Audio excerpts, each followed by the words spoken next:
Mari kita dengar testimoni penonton kejuaraan badminton Piala Kapolda Aceh.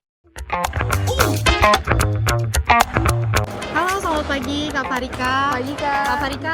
Kak Farika berprofesi sebagai apa nih? Saya kebetulan fresh graduate ya.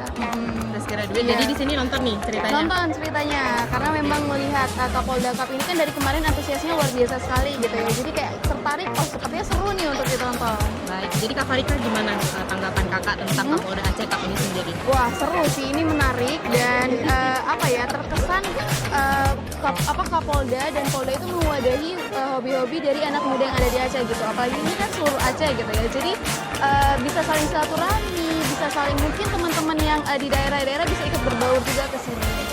Oke. Terima kasih Kak Farika atas Iya. waktunya. Semoga nih jagoannya Kak Farika menang ya. Iya, amin. Oke. Terima kasih juga ya untuk Kapolda Cup udah buat acara seseru ini, sekeren ini. Jadi anak-anak muda punya wadah nih untuk bisa menyalurkan hobi-hobi mereka.